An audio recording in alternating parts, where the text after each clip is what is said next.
Vous assistez donc à la 5e et dernière conférence du cycle du Bochet, qui, en l'honneur de son prix Nobel de chimie en 2017, et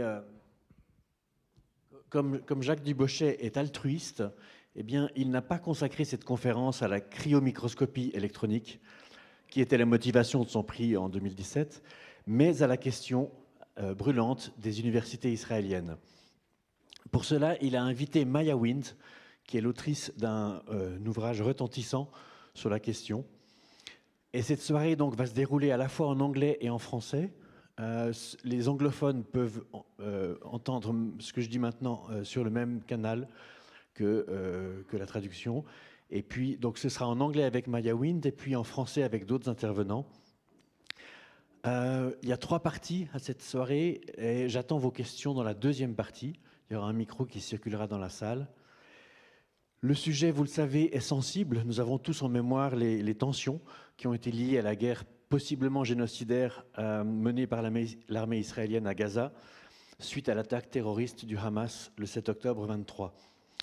J'espère pour ma part que ce sera une soirée apaisée, qui ne soit pas pro-ceci ou anti-cela. Nous sommes tous là pour réfléchir collectivement à l'éthique et à la liberté académique ainsi qu'à la place de l'université dans la société. Et vous verrez que Maya Wind ne mâche pas ses mots. Maya Wind, would you join me on stage?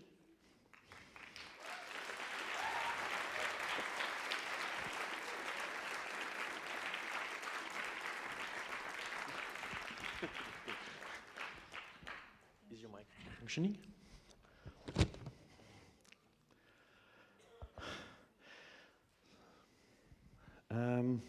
So Maya, your book has been widely read here, both by students, by professors, and also by the ethics committee of the university, whose work we'll discuss later. Still, can you give us like an overview of your findings? Certainly. Can you hear me in the back? Yeah? Well, first, just I would be remiss if I would not thank again Professor Dubochet. Thank you for the invitation to be here this evening.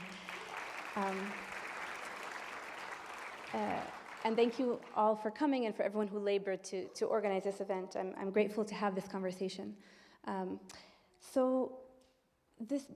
My book, Towers of Ivory and Steel, came out of a paradox that I was exposed to in the course of my work in higher education, particularly in North America, where I have been based for about 15 years now. And this is that the impression in higher education in the Euro-American world is that Israeli universities are bastions of liberalism and democracy. And we see this in not only how they are perceived, but also in the material benefits that accompany this perception. So we think to the myriad of funding opportunities, joint research ventures, collaborations of all kinds, student exchange programs, lucrative funding streams. You think about, for example, Horizon Europe funding, which is very selective, but readily extended to the Israeli university system. And all of these collaborations and ties between Israeli universities and their Western counterparts are really based in this premise that Israeli universities are deeply democratic institutions. And in fact, they are singled out, if you will, for special treatment from other university systems in the region. So of course, it needs not be said perhaps, but to remind us that no Palestinian university receives anything like the treatment that Israeli universities receive in the Western academic system, or for that matter more broadly, Arab universities or other universities across the Middle East. So this is based on this idea that Israeli universities are so exceptionally democratic. And what is particularly striking about this Western consensus is that Palestinian scholars, activists, civil society organizations have for over 20 years now painted a very different picture. So the Palestinian Campaign for the Academic and Cultural Boycott of Israel, known as PACB, first issued a call to all of us in the international academic community in 2004, and they called on us to boycott the Israeli Academy on the basis of what they called at the time its complicity in Israel's system of oppression against the Palestinian people.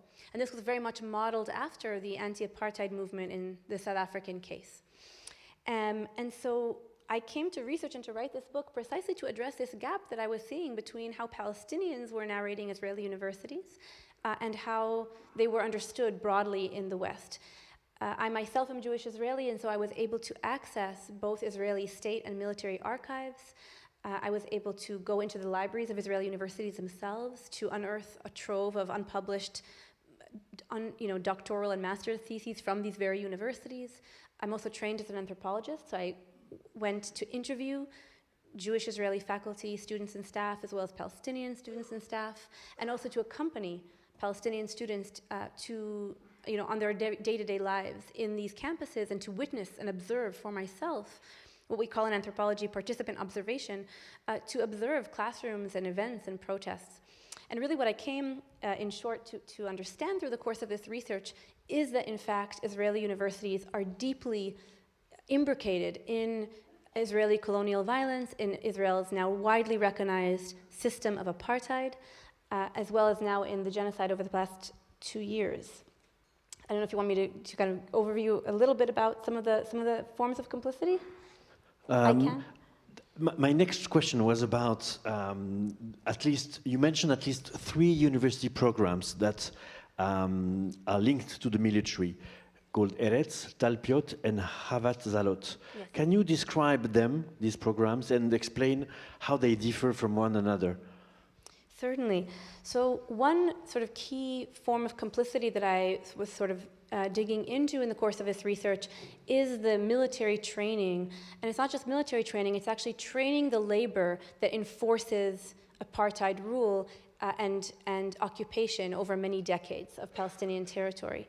And so what the Israeli university system did early on was set up a system of specialized degree-granting programs for Shin Bet, for police, for Mossad, and for soldiers, for really all of the apparatuses that enforce apartheid. And for Israeli soldiers, this is a program called Atuda, which is Hebrew for academic reserve. And what these programs are doing is offering the military a cadre of highly specialized and skilled soldiers amidst what is otherwise a draft of high school seniors. And so it is really offering a class of specialized soldiers to the military to better hone their operations. And so these 3 programs are some of the most elite, the ones that you mentioned, are some of the most elite of these degree programs. So Talpiot is a program housed at Hebrew University. And this is a program that trains soldiers in technological research and development, and it produces many of the leaders of Israeli military technology, and many of them end up going into the Israeli military industries. And so actually, the Israeli military industries often speaks of Talpiot as a really crucial training ground for its leadership. Havat Zalot is another program that is also housed at Hebrew University. This is a different one at Mount Scopus. The other one is in Givat Ram. And this program was actually developed by leaders in the Israeli intelligence who wanted to better train soldiers in linguistic and regional expertise to aid in the military rule of Palestinians. And so Havat Zalot trains soldiers at the Hebrew University Department of Middle East and Islamic History in Arabic and other regional languages, and offers them the kind of training so that they can better serve as sort of colonial administrators. And so many of the graduates of this program go into Unit 8200, which is the largest and most central unit of the Israeli military intelligence corps. And there they aid in the mass surveillance of Palestinian society that's been ongoing for decades. So every text, every email, every phone call is intercepted and analyzed, and this is also how they harvest information to extort Palestinians into collaborating with the Shin Bet and the military, and also to effectively dispel any opposition to military rule. Graduates of this program, currently in Unit 8200, have also, over the course of the last 2 years, served the Israeli state in producing mass target banks to guide Israeli killing in Gaza. And the third one you mentioned is Erez. Eretz, yeah. Erez, this is actually a relatively new program. It was officially launched in this fall of 2023 at Tel Aviv University. And this is a program, a degree program that offers training in the humanities and social sciences for soldiers slated for leadership positions of their combat units specifically. So they're going to be commanders in combat units, including those sent to Gaza. And it's also worth noting that in order to win the bid from the Ministry of Defense, many universities were competing to house Erez in their faculties of humanities and social sciences because it's very lucrative. It comes with substantial state funding. And in the 53 or so page sort of contract that I was looking through that Tel Aviv University signed with the Ministry of Defense in order to get this contract, there's a number of very important stipulations, one of which is that it commits that its faculty will not speak critically of the military, of soldiers, or of soldiers in uniform now flooding their faculty, the halls of their classrooms, as part of this bid. So this is just one of many ways in which the University of Tel Aviv signed over any sort of, many academic freedoms in exchange to house this program. So, I mentioned... I think that's part of this program, Erez mentions in the contract that the academic staff has no right to criticize anything about the army, right? Yes. So it's a limitation of the academic freedom. Yeah, precisely. But more egregiously, what all of these programs are really doing, and this I think it's worth emphasizing, all of these programs are collectively serving to hone the capacities that are required for the Israeli state to maintain apartheid over so many decades, and so this is really the training ground of the labor, right? And so this is a really important function that universities serve, but it's just one of many. We can also think to the campuses themselves, that the physical infrastructure, if I can speak about that for a moment. The physical infrastructure of the campuses of Israeli universities were themselves set into land, designed, planned, and built as pillars of Israel's project of Judaization. And Judaization is what Israel renamed its colonial project in its early decades after the state was founded. So in the early decades of the Zionist movement, they openly called their project the colonization of Palestine. And then later, once the state was established, they renamed this very same project Judaization. And so just to be clear, this is not a terminology of left academics. This is the terminology of the Israeli state. And what Judaization describes is the very simple sort of operative logic of the Israeli state, which is you must expand Jewish settlement across historic Palestine, while at the same time shrinking lands in Palestinian possession, interrupting Palestinian territorial contiguity, and ethnically cleansing as many Palestinians as possible in order to kind of achieve the Jewish majority required for a Jewish state, right, in historic Palestine. So Israeli universities, all of them, beginning with Hebrew University in Alman Skopis in 1918, and then later Haifa, the University of Haifa in the Galilee, Ben Gurion University in the Nakab, Ariel University in the heart of the occupied West Bank, all of these campuses actually serve, as I show in the book, really crucial functions to aid in this demographic project that the Israeli state is, it's a raison d'être, right? And so each of these campuses actually serve as a critical node in this infrastructure. And this has been the case. I mean, you demonstrate with striking examples that the universities serve the state, not science. And this is the case, and the state has changed. Sometimes it was Likud, sometimes it was the labor, sometimes the state has signed the Oslo Accords, sometimes they have authorized new colonies. So whatever did the universities follow these changes? Did they change accordingly? Yeah, that's such an important question, and I think while it is true that the Israeli state has seen many different kinds of governments and coalitions ruling it since its founding, I think sometimes when we focus on change, we miss forms of continuity.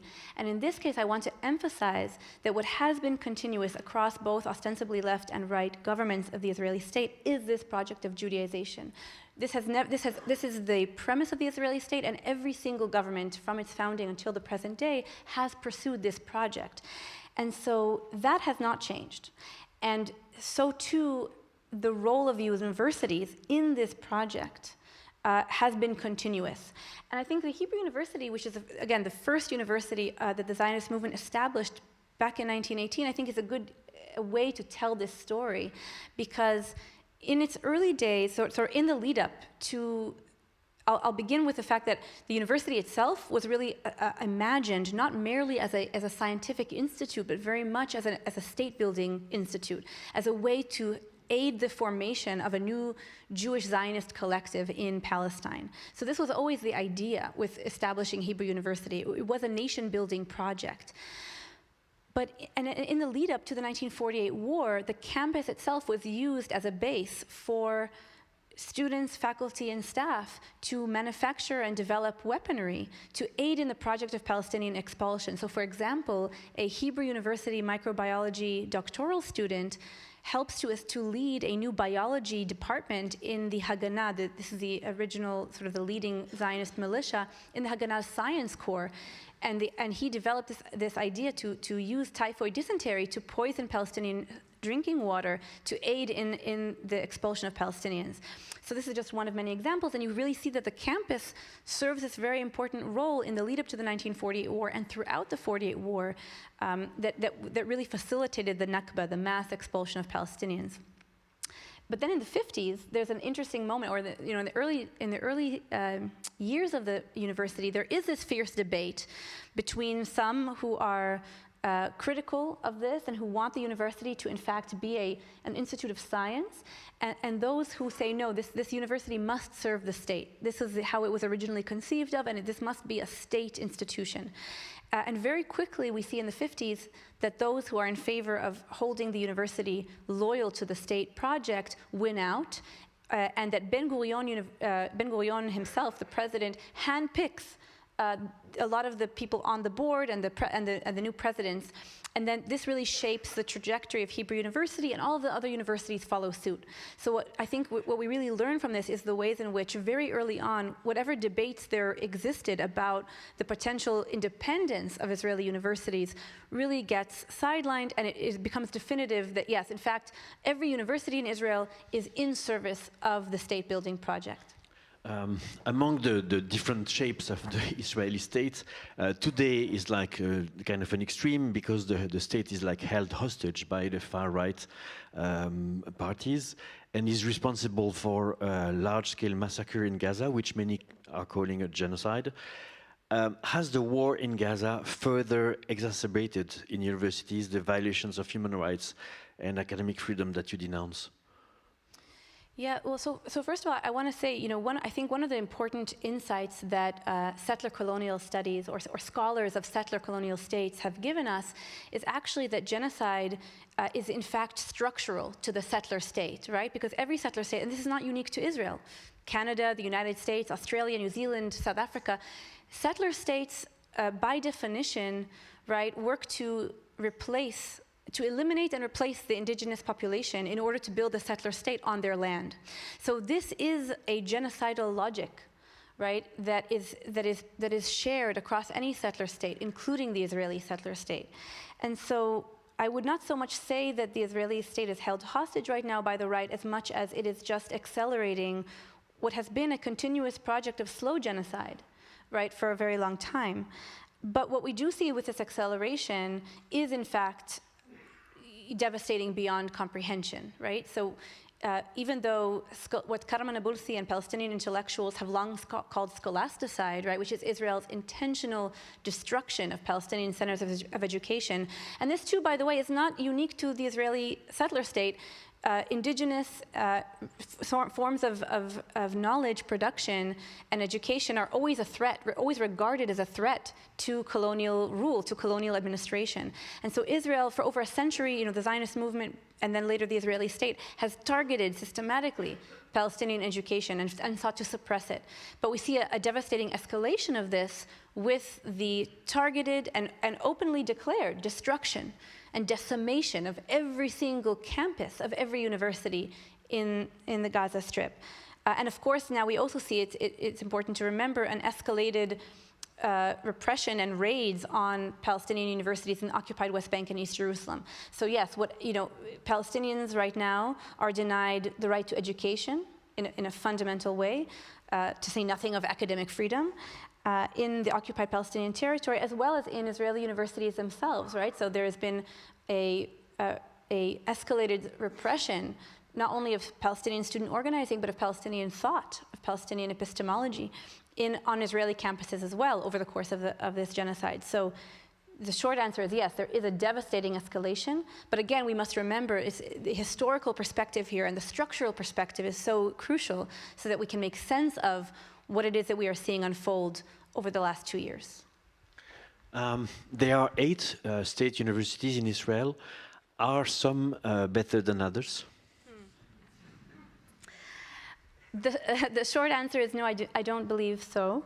And again, if we think about complicity as a structural problem, then it allows us to understand the parallel but overlapping ways in which all of these universities have put themselves in service of the Israeli state project and the project to repress and eventually eliminate the Palestinian people. So this is consistent across every single university, unfortunately. And are they academic subjects, such as literature, history, arts, natural science, that are not contaminated by this overlapping of universities and military? So this is such an important question, right? Because we often think of complicity in military state or colonial violence as primarily, the work of physicists or engineers, right? We think about the sort of work in service of military capabilities, military research and development, et cetera. But actually, what I found over the course of the research for this book is that dominant paradigms of entire disciplines, and this is across the humanities and the social sciences and the arts, right? Dominant paradigms across entire disciplines have subordinated their knowledge production and their research agenda for the state project, producing expertise for the Israeli state to actually maintain its apartheid rule.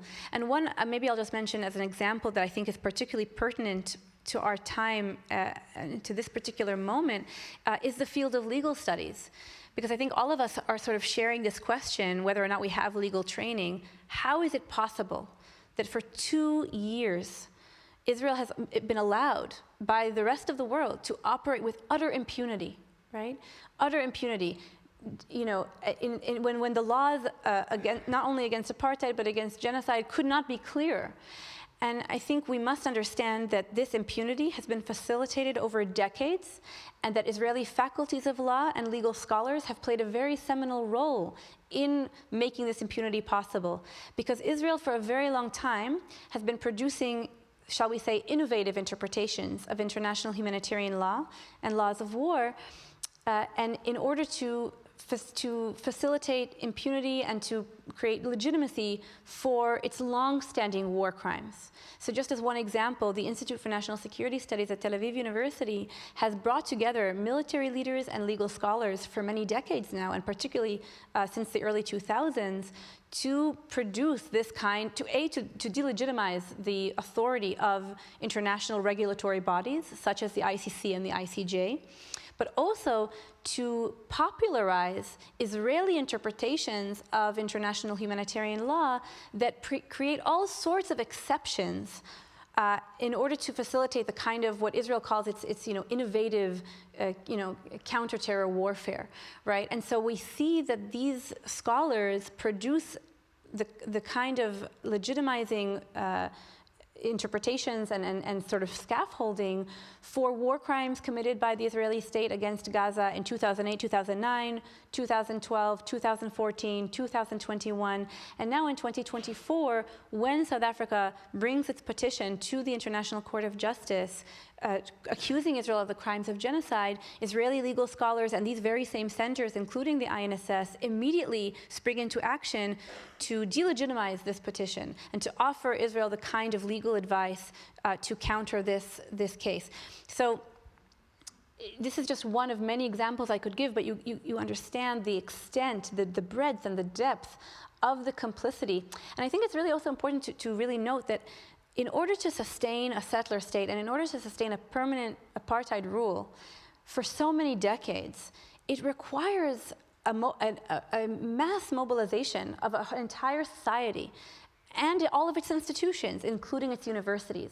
And that knowledge production plays and kind of producing expertise is really crucial to this project. And that's true, you know, in many places, but in the Israeli case, universities really are critical sites for this expertise, and without which really we would not be here today without the university's role. So at the end, are you calling for a boycott of the universities or boycott of Israel altogether? So it's important to emphasize this is not my call for boycott. This is a call that we are all collectively sort of grappling with, right? And I hopefully answering a call for Palestinian civil society to all of us, humans, people of conscience.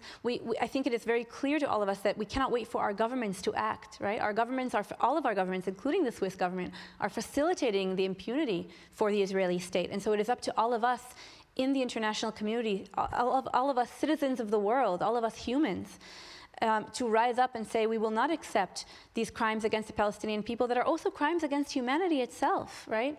We must refuse to live in a world where genocide is allowed to be perpetrated for 2 years, and where the very legal systems and the international bodies that were set up precisely to prevent genocide are absolutely abjectly failing.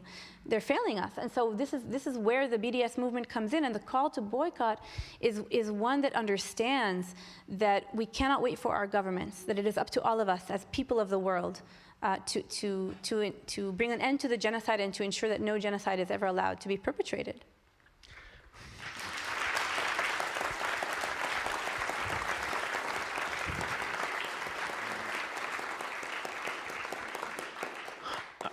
I'll try to find a bit of hope in all that, because you're calling for a profound transformation of Israel.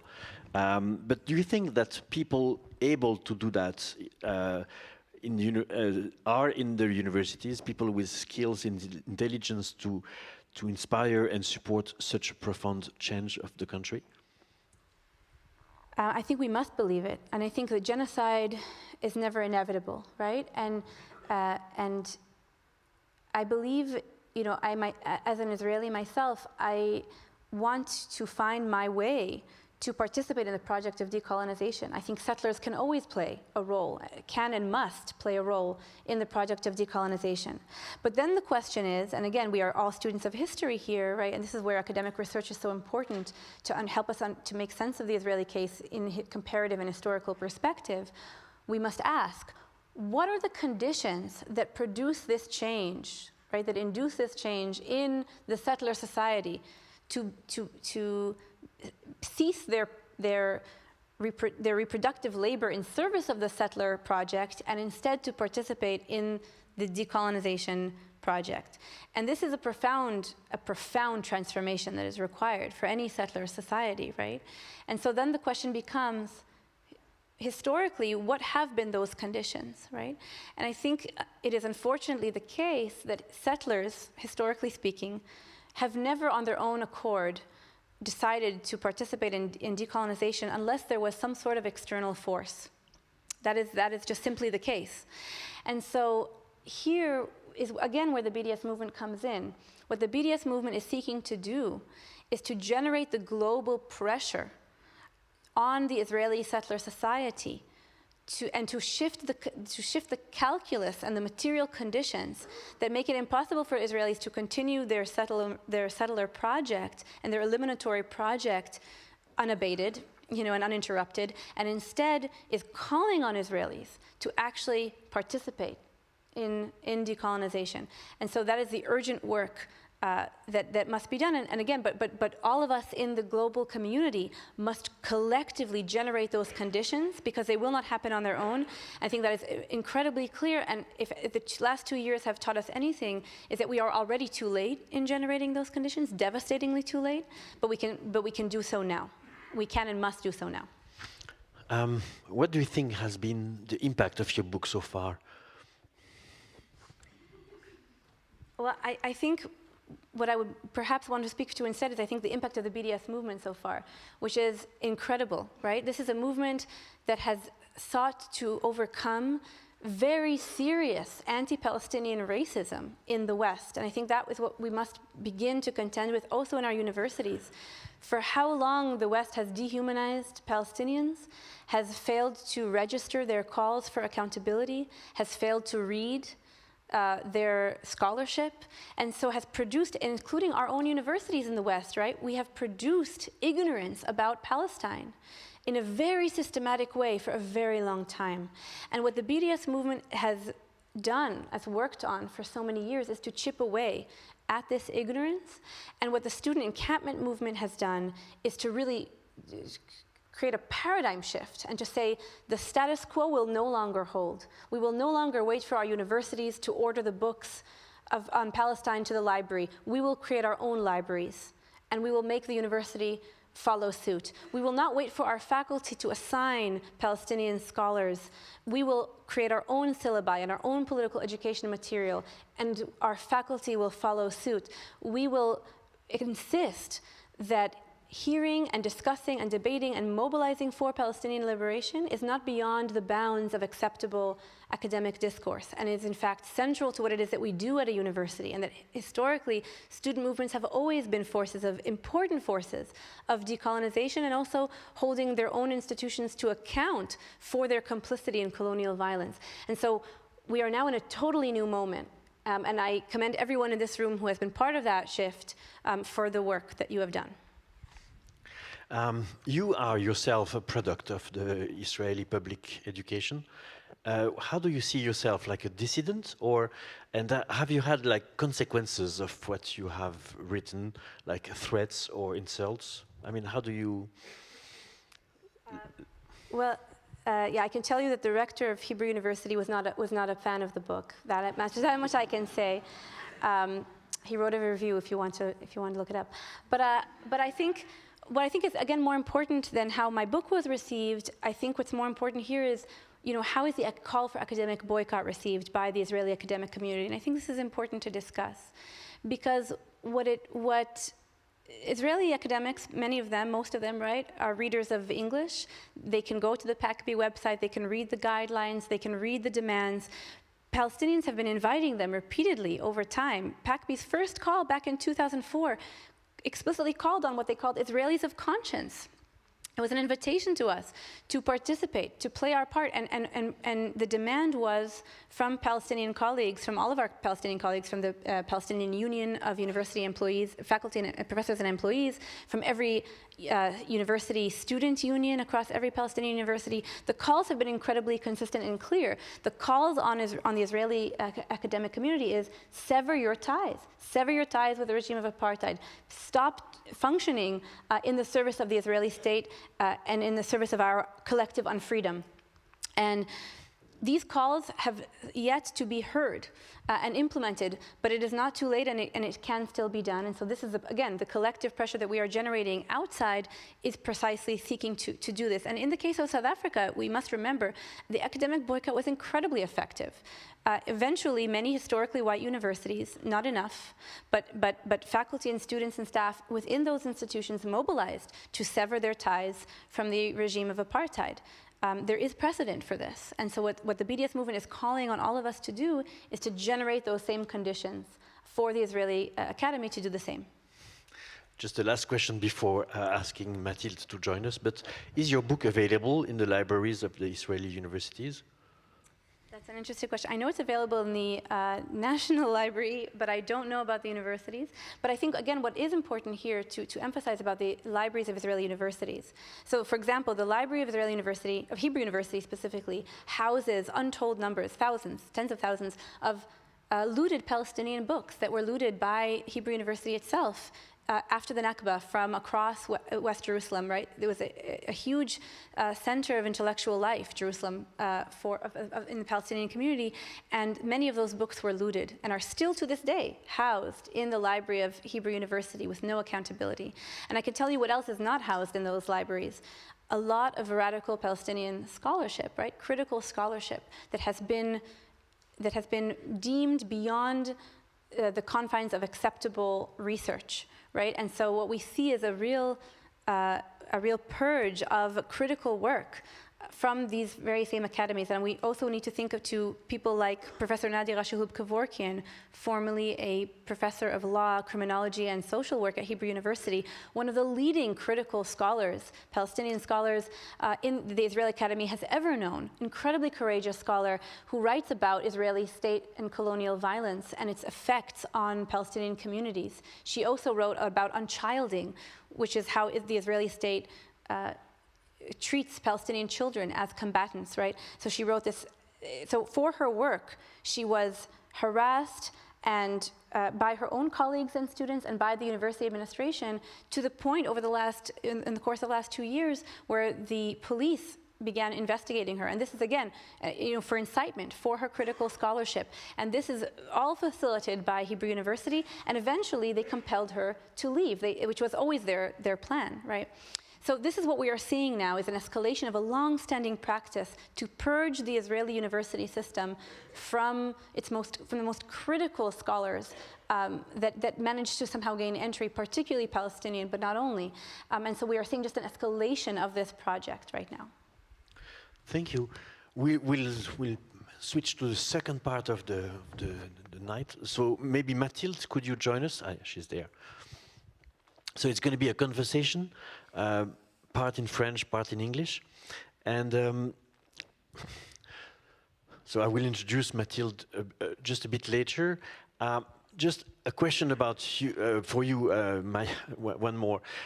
You devote a significant portion of your book to the Hebrew University of Jerusalem, which is precisely the university with which Lausanne had a partnership. Is that university the worst of all? Well, it's certainly the first, and it certainly shaped the trajectory of higher education in Israel, as we know it today. So in that sense, it is particularly responsible for the state of affairs. But I will say, I just want to say, I commend the students, the faculty, and staff here at this university for your relentless efforts and campaign to reach this point of enacting the academic boycott here at this institution, and for the university administration for heeding the calls from the students. As UN experts and legal experts have made clear to us over the last 2 years, and the ICJ ruling itself, this is not just an ethical question or a political question, this is also a legal question. We are all legally obligated to ensure that all of our own institutions are not directly complicit in genocide, and this includes this university, UNIL. But in severing the ties from the complicit university of Hebrew University, it is not only an incredibly important political act and an ethical act, it is also very much a legal requirement. But it is incredibly important and a crucial step in the right direction. So Lausanne has severed the links with the Hebrew University of Jerusalem. Can we see the slides? Because there were 2 reports that were written by the Ethic Committee of the Lausanne University. One is about globally the external collaborations, and the other one was about this partnership with the Hebrew University. So I show you a few excerpts from this report. It's in English. So the group of experts analyzed so the Hebrew University is not acting accordingly to the ICJ. Then next slide.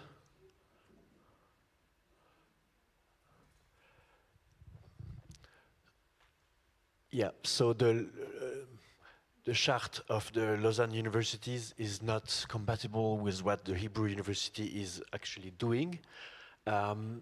Next slide. So the conditions for maintaining an institutional agreement between UNIL and Hebrew University no longer exist. So that was the basis for cutting the ties. And then, apart from this, of course, there are some, the institutional agreement was cut, but the University of Lausanne decided to keep the possibility for individual researchers to cooperate with Israeli counterparts on an individual basis. What do you think about it? Is that justified, or should it be a total boycott?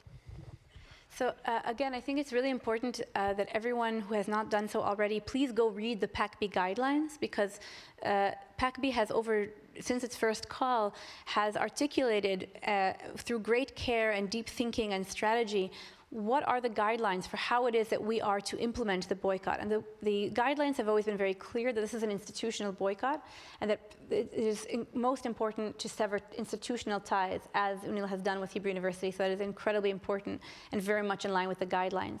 At the same time, I urge all of you, those of you who are individual scholars who are considering collaborating, to also read the second and updated piece of the guidelines that have been issued now just last year, which is to, if you are considering collaborating with an Israeli scholar, it is incumbent upon you to do due diligence and to ensure that they are not in fact war criminals, which is statistically very likely. And so, it is also up to all of us to follow our individual conscience in this regard, but also our legal obligation, right?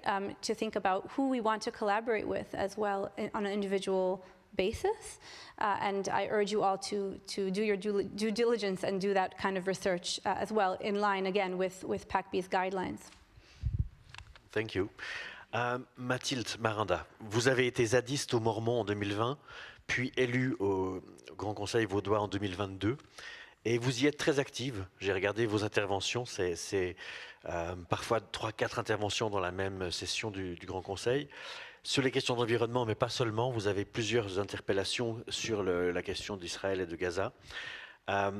Est-ce que, mais en même temps, vos collègues au Grand Conseil ont l'air très attentifs à ce qui se passe à l'UNIL. Quelle est l'ambiance? Qu'est-ce qui se passe en fait? Quelle est l'atmosphère du Grand Conseil face à l'université? Alors, de manière générale, au Grand Conseil, il y a une ambiance difficile par rapport à toutes les questions d'évolution de la société. On a vu avec les coupes budgétaires et les manifestations qui se sont déroulées aussi par rapport à ce budget d'austérité que, voilà, on a une majorité qui n'est pas très à l'aise quand il y a des mouvements sociaux qui vont à l'encontre de son projet de casse sociale, de destruction de l'environnement. Là, on vient de finir aussi la révision de la loi sur l'énergie avec des profondes attaques sur les bases qui devraient être communes de protection de l'environnement. Et bien, du coup, les mouvements qui se passent à l'université sont hautement contrôlés, scrutés par cette même équipe, à commencer par les professeurs qui s'engagent. Ça fait depuis les mouvements climat, en fait, qu'ils sont, voilà, disons, ciblés par de nombreuses interventions. On peut y revenir. Et évidemment, avec le mouvement palestinien, il y a eu énormément de remarques, d'interventions, et je pourrais en parler plus précisément. Oui, alors en fait, les pressions sur les chercheurs ne datent pas du 7 octobre, ça vient plus tôt encore avec tout le mouvement des grèves du climat, c'est ça? Dès qu'en fait, on a aperçu des chercheurs qui, justement, de leur point de vue, voyaient dans leur recherche la nécessité d'agir pour protéger le climat, et l'ont fait dans leur temps libre en participant à des actions de désobéissance civile pour faire changer la société. Ça a donné lieu effectivement à partir de 2018-2019 à de nombreuses interventions. J'en avais listé quelques titres, de l'UNIL à la désobéissance civile, ZAD partout, même à l'université, et encore mieux, la démocratie dérape. Donc on n'a pas tout à fait la même vision de la démocratie avec ces personnes.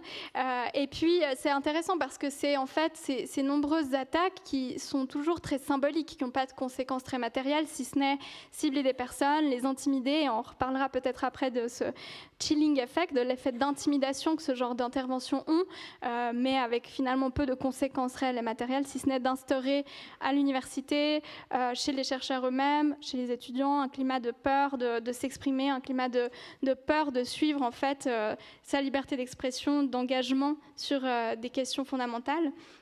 Et puis, ces questions avaient donné lieu à la rédaction aussi par la commission éthique de l'université d'un rapport sur l'engagement des chercheurs, et qui est un rapport très intéressant à lire et qui apporte tout son soutien en fait à la liberté des chercheurs et chercheuses de s'engager sur les thèmes qui leur parlent et qui sont d'autant plus cruciaux quand il s'agit de leur propre recherche. C'est aussi un rapport qui parle de la notion de la non-neutralité des savoirs, ou qui interroge, disons, cette question de la neutralité des savoirs. Un savoir peut-il être neutre? Et je trouve que ta présence ici, Maya,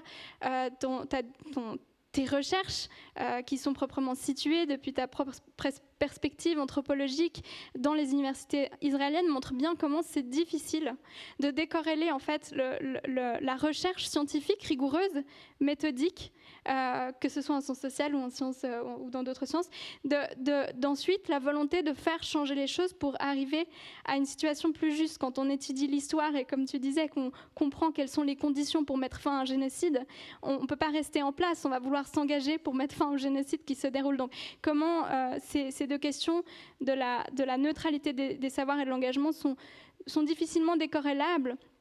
Et par conséquent que la rigueur scientifique, elle s'évalue surtout sur la conscientisation de notre position, de notre situation, la conscientisation de nos valeurs et la rigueur dans les méthodes et dans les objectifs. Donc moi, j'ai trouvé ça très intéressant qu'au fond, cette pression politique, elle découle sur un travail aussi intéressant que ce rapport sur l'engagement des chercheurs.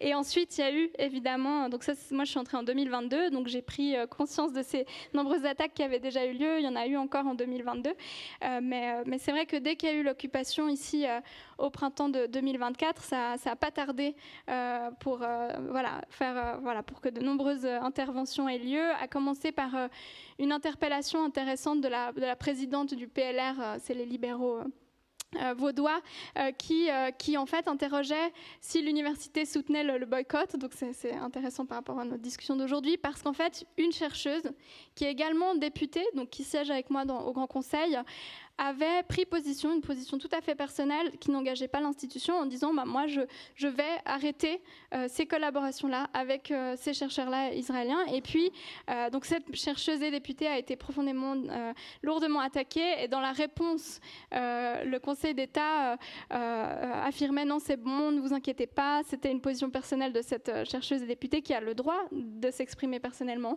mais ça n'implique pas l'institution de l'UNIL qui ne fait pas de boycott, etc. Ce qui est intéressant, puisque du coup 6 mois plus tard, on a le rapport de la commission de l'éthique avec pas une annonce de boycott, mais disons quand même des engagements pris par rapport à l'université hébraïque. Et juste pour finir cette interpellation, c'était intéressant parce que le Conseil d'État répond aussi que par contre on peut être rassuré parce que l'UNIL a rompu ses collaborations avec plusieurs universités russes sur demande du politique. Donc juste aussi pour prendre la perspective sur comment est-ce qu'on perçoit les interruptions et les collaborations, dans quel cas c'est accepté. Et là, c'est la politique qui est venue dicter à l'université de rompre ces collaborations. Juste aussi les deux autres, et je vais faire court, mais les deux autres attaques qui sont passées, c'est la même représentante du PLR qui a fait une résolution pour demander la fin de l'occupation qui ne se passait plus qu'en journée, mais au Grand Conseil, qui a gagné à quelques voix près. Et puis la dernière, en effet, peut-être un peu plus concrète, un peu plus matérielle, qui a eu lieu en juin et en août 2024, quand le Grand Conseil a été invité à discuter du plan stratégique pluriannuel de l'Université de Lausanne, là où l'UDC n'a pas manqué du coup l'occasion de déposer un amendement pour qu'aucun professeur ne soit contraint de cesser ses collaborations pour des raisons politiques. Donc cet amendement a passé, et un autre amendement de l'UDC qui voulait maintenir la sérénité au sein de l'institution et la neutralité religieuse et politique à l'université, donc en fait une attaque au droit de manifester. Et cet amendement a été refusé, bien heureusement, grâce notamment aussi aux Verts libéraux qui font quand même pencher un peu la balance entre humanisme et libéralisme. Dans tout ça, on imagine que l'université est un peu prise entre le marteau et l'enclume. Une pression politique assez forte apparemment et conservatrice, et puis des mouvements ici d'occupation ou de mobilisation. Maya, I will come back to you because the Hebrew University is priding itself on its website of having, I think, 500 plus partnerships in 60 countries with other universities. But I counted precisely, and it's more like 75 partnerships, institutional partnership in 19 countries. On its website, the Lausanne University has disappeared from the list. Geneva as well, because they did the same like Lausanne. But in Switzerland, they remain Zurich, Bern, and Freiburg University. But what is the effect on a university like the Hebrew University of Lausanne cutting ties? Is it like, does it hurt? It absolutely does, and it's so important for us all to really not underestimate the power, the collective power of our organizing. And this is especially goes out to the students here who have been mobilizing precisely for this for so long. It is incredibly impactful what you have achieved here. It is really, really, absolutely important.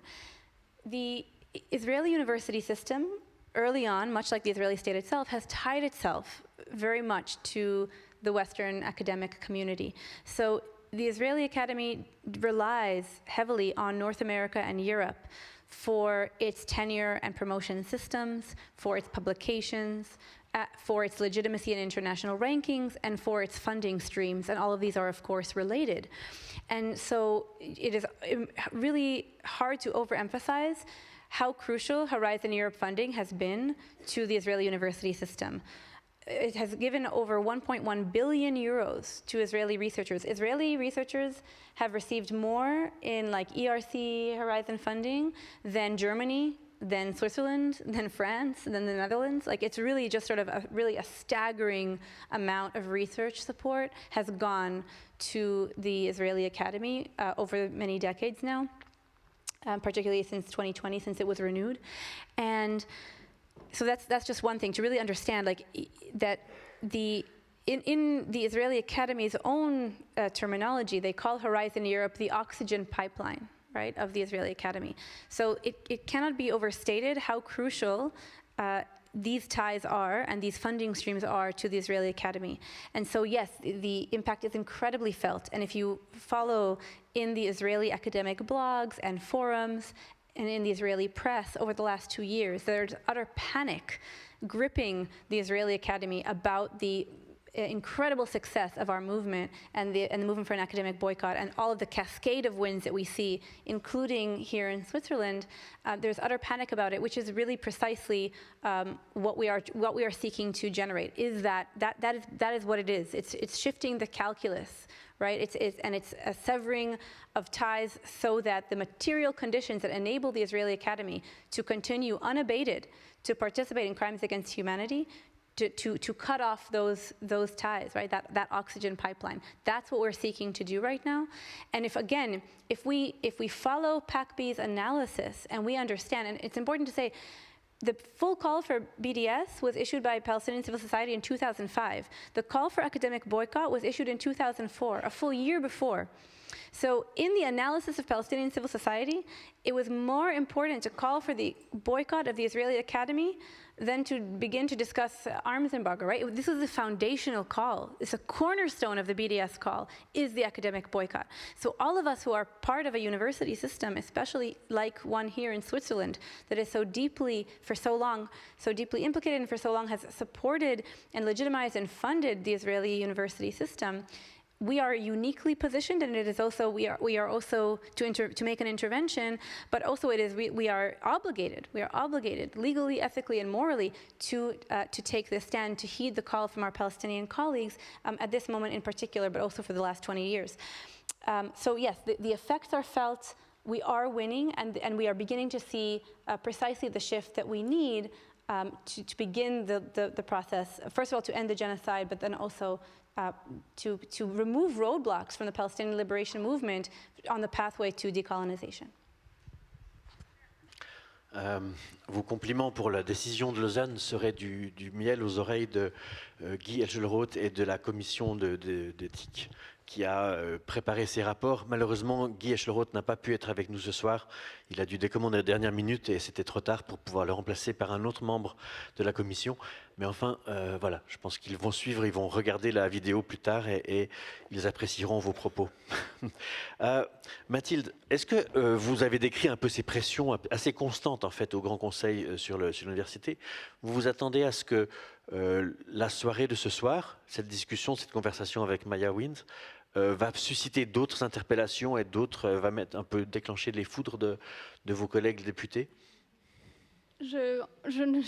C'est possible, vu que peu de choses les énervent, disons, mais en fait, je pense qu'au contraire, c'est ici l'endroit où avoir ces discussions, en fait, parce que faudrait-il faire si une discussion avec une chercheuse qui présente sa recherche, son histoire, et qui engage une discussion sur la mise en action de ses savoirs, si une telle conférence agite des foudres, eh bien tant mieux, continuons.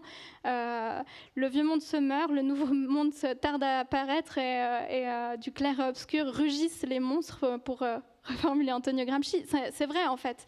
Je pense que c'est possible que ça attire des foudres. Je ne le crois pas en même temps, puisque quand on a eu les premières conférences Nobel avec Aurélien Barraud, par exemple, pour parler du climat, il y avait aussi des jeunes engagés pour le climat, dont faisait partie Paul, qui va être avec nous tout à l'heure.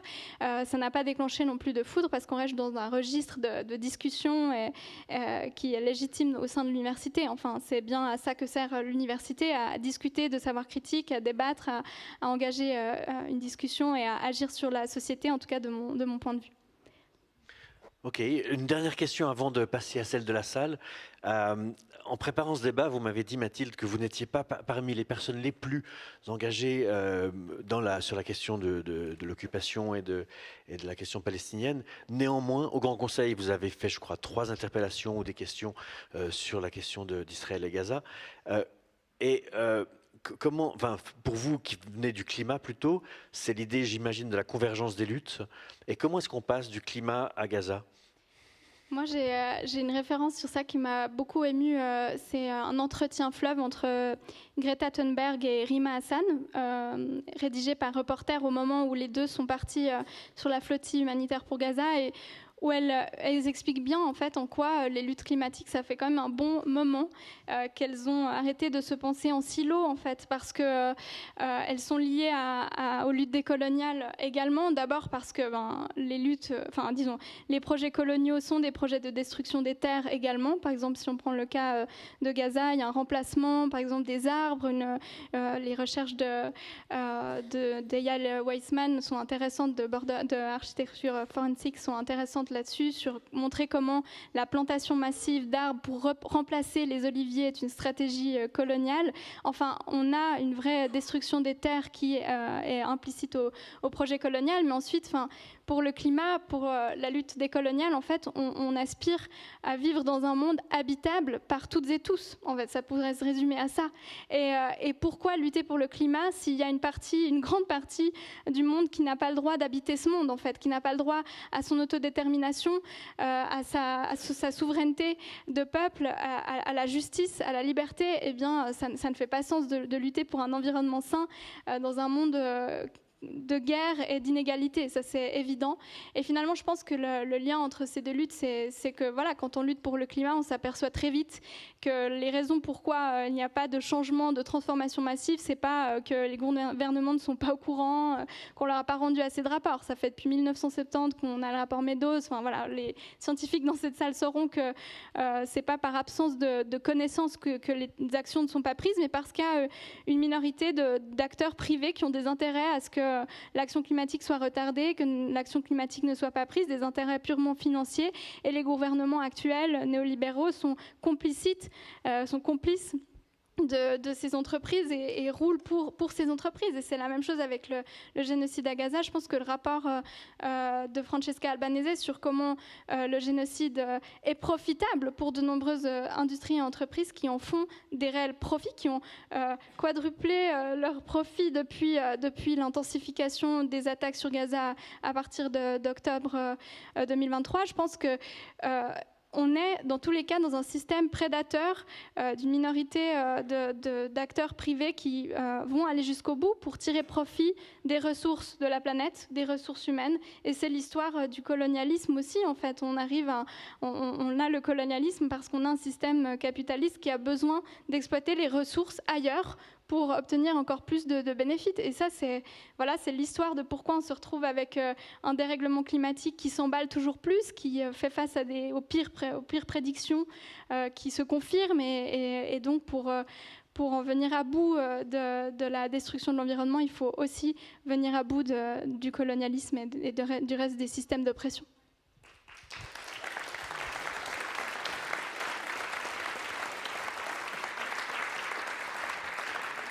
Alors, question dans la salle. Je crois que le micro va être là, qui circulera. Qui veut poser une première question? Monsieur au milieu. Au milieu du milieu, en fait. Voilà. Tenez, oui. Bonjour et merci infiniment pour cette réunion presque inespérée. Merci à Monsieur Dubochet d'avoir utilisé son prix comme bouclier contre l'antisémitisme pour pouvoir imposer une réunion comme ça. C'est vraiment merci infiniment de permettre ce débat. Moi, je me demandais si on est vraiment arrivé enfin à un changement radical, que ça va permettre au rectorat de reconnaître le travail démocratique qui a été fait et le courage qui a été fait par les étudiants. Aussi au canton de Vaud, qui peut-être maintenant que le génocide est consommé, va reconnaître que ces étudiants ont eu du courage. J'ai oublié le fond de ma question, excusez-moi, ça va redire. Oui, je voulais savoir aussi si du coup, au moment où maintenant la parole est libérée, merci beaucoup Madame Wynne d'y contribuer vraiment de manière très très importante. Est-ce que les professeurs qui ont été licenciés pour des raisons en fonction de leur liberté de parole par rapport à la colonisation, est-ce qu'on peut imaginer qu'ils vont être réintégrés, que ce soit ici à Lausanne, que ce soit à l'ETH, à Zurich ou à l'EPFL, puisqu'ils ont été licenciés pour des raisons politiques? Est-ce que cela va devenir possible? Voilà ma question.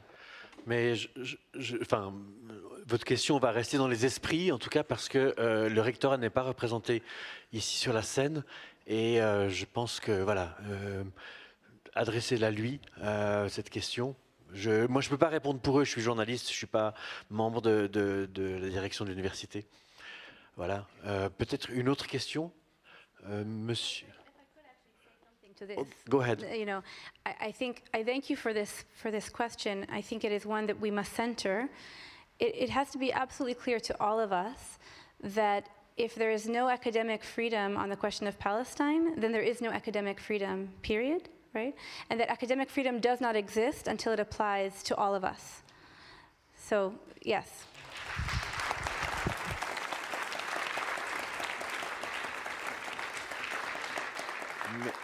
Thank you. Oui, une autre question? Monsieur, chemise rouge à carreaux. Sorry? Ah bon? Allez-y, posez votre question. Well, thank you very much, Maya. This was very, very interesting. But of course, we would like things really to change more fundamentally. So of course, what the University of Lausanne does, there are many good reasons to do what, to follow the ethical recommendations, but that is not going to stop, of course, all the problems in Israel, and probably not even in Israeli universities.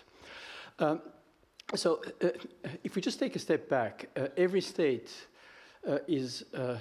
is a way of organizing power, and it's more or less oppressive, and it has some kind of story, and it has more or less violence, and some states also provide some good services, etc. So over time, states change, and some become less violent, some become more violent, etc. Now, my question is, what can we learn from history to move, what were the conditions that enabled states to become less violent, less oppressive, and providing more services to their citizens, because that ultimately somehow needs to happen in Israel.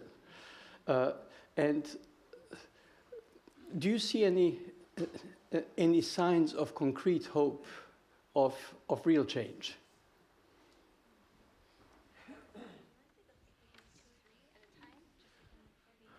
Maya demande qu'on pose 2-3 questions à la fois, qu'elle puisse y répondre de façon séquentielle. Peut-être ici, madame avec des lunettes au 4e rang.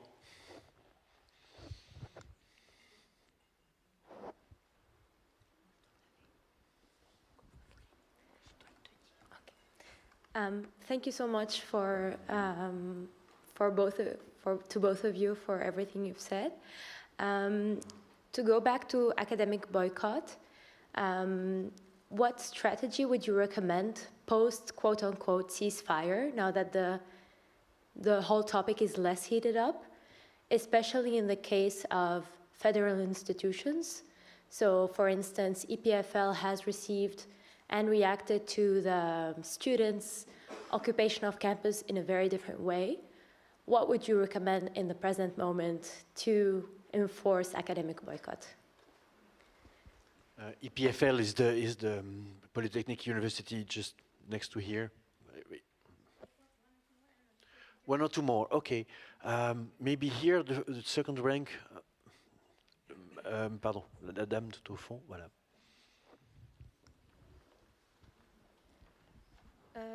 Alors moi j'ai plutôt une question pour Mathilde, si c'est OK. On a vu une statistique très intéressante passer, comme quoi il y a plus de l'équivalent de 4 fois Hiroshima qui aurait été jeté sur Gaza. En sachant ça, est-ce que le changement dans la loi fédérale sur l'armement suisse qui a été fait il y a quelques temps, qui est passé très discrètement, ça va... Pardon, je regarde ma question.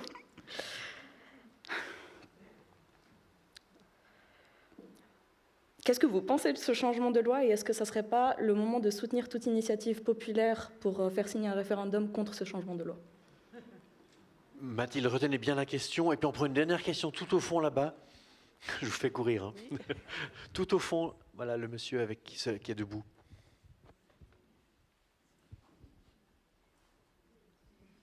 Monsieur, c'est vous?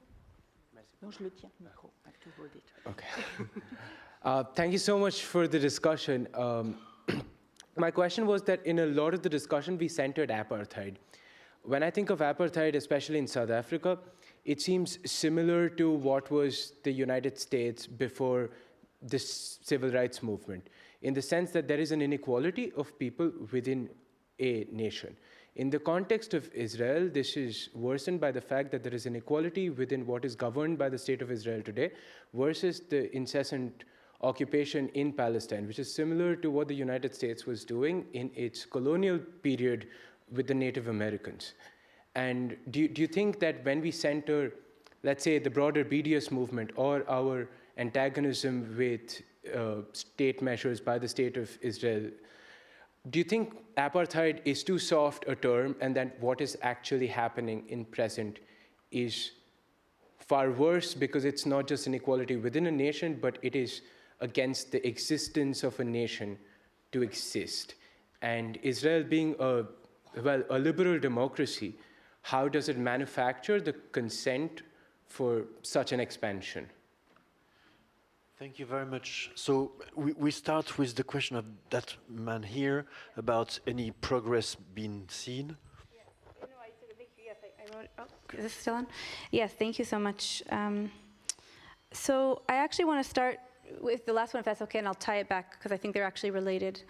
I encourage you to read Al-Haq, one of the leading Palestinian human rights organizations, came out with a wonderful report in 2022 situating apartheid in settler colonialism and kind of understanding those as linked, right? So in the case of South Africa was also, just like Israel, a settler state. And so apartheid is actually, cannot be understood outside of the colonial infrastructure, right? And it's settler colonial infrastructure specifically, and it's a regime of racialization and governing through race that is deeply tied and based upon colonial logics and the infrastructure of a settler colonial state. And so what this Al-Haq report does, among many other scholars who have thought about this, it's to understand and to situate apartheid as one practice of an array of many practices of settler states. So if that is how I would think of it relationally rather than, one as opposed to the other, because they are linked.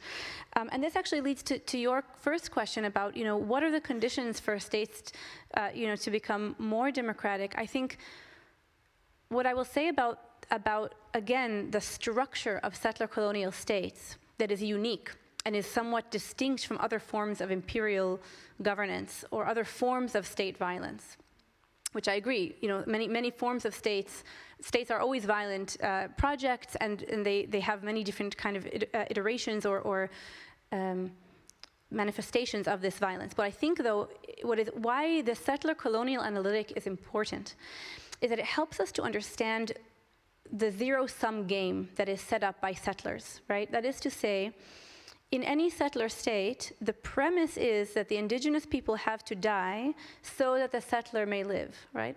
Die or be disappeared in some fashion so that the settler may live. It is setting up a zero-sum game. This is what Israel has set up for itself, and this is what Israeli citizens as a whole believe, that Palestinians must die so that they can live. And they have set up an entire apparatus of infrastructure and institutions and an entire state founded on this premise. And so we will not see an end to the genocide. This genocide, it may transform, it may take on different shapes, but the genocide will remain and will continue to be perpetrated.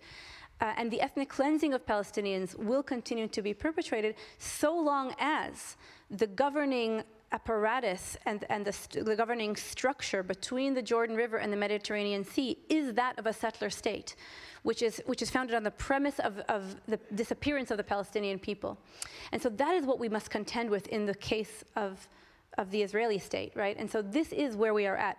And so what all of us, and this relates also to your point, Matilda, that I couldn't agree more on the climate movement, we must insist, all of us collectively as humanity, that all of us must live. All of us must live. No one is disposable. No one is disposable, and no one can be put to death. We will all collectively protect one another and refuse to live in a world where anyone is designated for disappearance and genocide, right? That is the world that we must insist on. That's the world we are building here. And our universities must be in service of that project. If we are not producing knowledge and learning in the pursuit of that horizon, where every human is going to live and to survive collectively on this planet, then what are we doing? What are we doing here at this institution?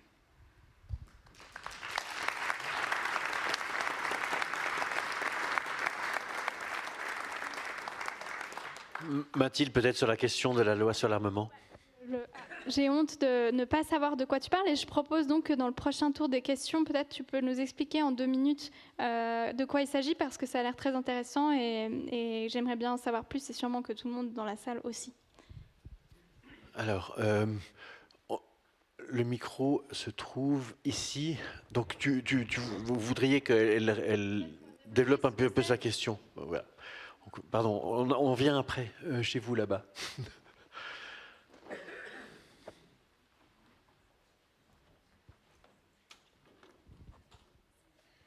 Alors en fait, le Parlement suisse, il a discrètement changé la loi fédérale sur le matériel de guerre. Et donc en fait, en premier, la Suisse, elle n'aurait plus l'obligation de garder une supervision et un contrôle sur où et à qui ces armes sont vendues ou emmenées. Et donc en fait, si elles sont utilisées sur des crimes contre l'humanité, par exemple, en fait, la Suisse laverait les mains, littéralement.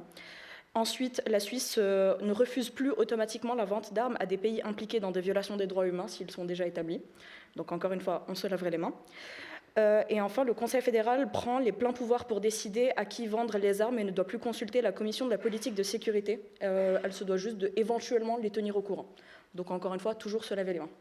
Et donc en fait, au vu du fait que on a bien vu l'utilisation des armes qui sont faites dans le monde aujourd'hui, particulièrement à Gaza, on les a vues en 4K sur nos téléphones, tout le monde. qu'est-ce qu'on fait de cette position. Et surtout, il y a un référendum qui, du coup, est en train d'être signé pour... des signatures qui sont en train d'être collectées pour demander un référendum, pour justement demander à ne pas avoir ce changement de loi. Je pense du coup en effet qu'organiser un référendum est une priorité, aussi quand on voit plus généralement en fait.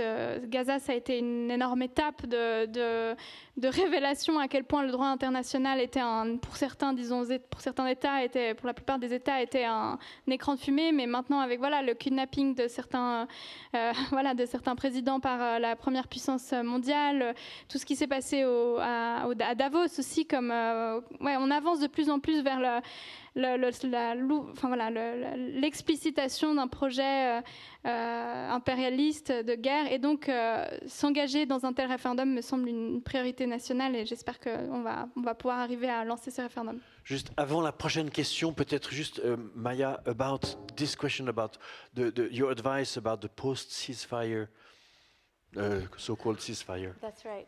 Yeah, thank you. And I think, so again, it maybe it bears repeating that Europe is deeply implicated and directly responsible for the condition of the Palestinians. And Israel, so the EU is Israel's leading trading partner. The EU supplies Israel weapons wholesale, and also parts for weapons, for its own development and manufacturing of weapons. And it also purchases weapons from Israel. I mean, and then of course we have the academic ties. I mean, there are so many ways in terms of, whether it's legal impunity and offering legal cover, whether it's material support, both military and economic, whether it's political legitimacy. The EU is directly responsible also for this genocide and has very much the power to intervene in it at any moment, and has not but the EU member states have actually failed to do so. And in doing so, the EU has also failed to uphold its own laws, right? Israel is in egregious violation of the terms of the trade agreement and all of the sort of association agreements between the EU and Israel. That's very clear. Many European lawmakers admit it. And of course, international experts have laid out, as well as Palestinian organizations have laid out all of the evidence we could possibly need. So you are right. We are in a sort of paradox where, even before the so-called ceasefire, there was sort of this really big gap between what Europe can do and what it is actually choosing to do, so that we have to mediate even before what is conceived of as a ceasefire, and that's only getting worse now because many people are trying to put away the Palestinian question just as it was before. And so what we all, broadly, I think the strategy is to exactly do what our movement, the movement for Palestinian rights and Palestinian liberation, is doing here in this continent and elsewhere, which is to insist there is no return to October 6, 2023. There is no return to the time that came before, when the Palestinian question was out of sight, out of mind, and when it was ignored and when it was suppressed in Europe. It is central, and it is at the core of all of our collective liberation movements, right? I keep on thinking back to what we all heard the chants of on the streets of Cairo, right? When people were chanting, the protesters were chanting, "We are not liberating Palestine, Palestine is liberating us." That is no less true for the streets of Lausanne, right? Palestine is at the center of all of our collective liberation. It is either all of us or it is none of us. And so I think insisting on that paradigm and having that be the central politics that we practice is the only way that we will all collectively get free.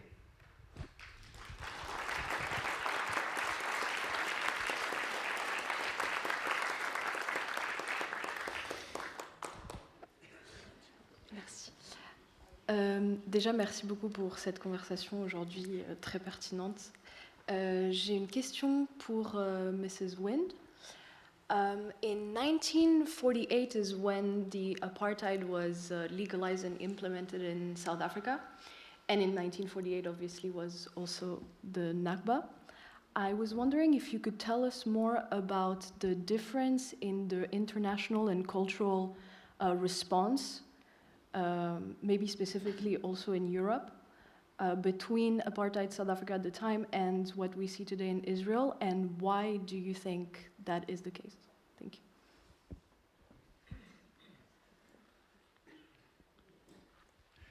On va aussi prendre des questions ici. J'en vois plusieurs, mains qui se lèvent.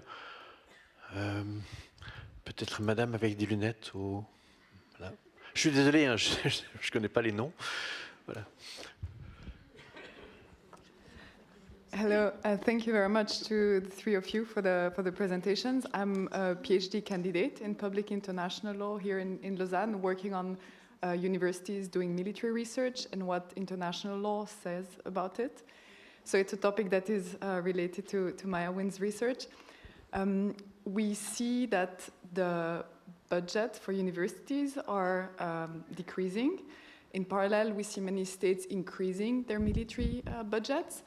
Many of them say that universities have to participate more to national defense and that they want to increase the collaboration between their own governments and universities. In Switzerland, for example, the government said that it wants to double the funding in the collaborations with Swiss universities. How do you see this with regard to academic freedom and institutional autonomy from universities regarding the government? What can we do as students or as researchers or professors to prevent or to protect this institutional autonomy and academic freedom before it's too late? Thank you. Merci. Encore une question derrière vous, madame. Voilà, le monsieur avec des lunettes, là, juste devant vous. Celui-là. Hello, thank you. Yeah, so it was mentioned previously that EPFL's response to the protest was quite different to that of UNIL. And it seems to me that the justification for refusing to engage in a debate on this matter is based on the premise that EPFL being a school of quote-unquote fundamental sciences, based on the premise that the lab and the outside world are kind of two non-interacting spaces. And I'm wondering how you think one should confront this idea and instead convince such universities that this is no more than a cover for indifference. For just one moment there, but could you repeat just a little bit of the premise of what the grounds for opposition? Et bien dans le micro peut-être. Yeah, sorry. That the lab and the outside world are sort of two non-interacting spaces, and that EPFL being a school of fundamental sciences, it is somehow unconcerned with politics. Et puis une question juste à côté de vous, le monsieur avec un pull gris. Voilà. I'm curious if you see any potential downsides of a boycott. In my view, I think scientific exchanges involve people visiting each other and getting to know each other's perspective. And so I think there might be something idealistic but ultimately beautiful in students visiting another country and learning, a Swiss student learning what is the Israeli perspective or vice versa, and whether you see any potential downsides in blocking this entirely. On va répondre à toutes celles-ci. Let's answer to all these. Okay, I'll begin. Thank you for these important questions. Well, I'll begin with the second. I mean, I think the second and third are sort of linked, so I'm going to weave them together. Yes, the gutting of higher education is underway. We are all aware, right, all of us at the university. And that's at the hands particularly of the rising far right, but it's not only, right? It's been going on under many kinds of administrations for a very long time. So yes, there is a direct link, absolutely, and it's crucial to point out that in the vacuum that has been created in funding for higher education, who fills this? Who fills this vacuum? Very often, including here in Europe, it's military industries, absolutely. And this is going to have a detrimental effect on higher education if we allow this to go unchecked, absolutely detrimental. So the fight for Palestine is also very much interlinked and tied into the fight for higher education more broadly at every level. And this includes also, the militarization of higher education that is underway everywhere, not just, including here in Switzerland, as you were pointing out. So I think we must, all of us at the university who care about this institution and want it to live up to its liberatory potential, we must insist that higher education be funded by the state, right? That higher education and public education is a public good.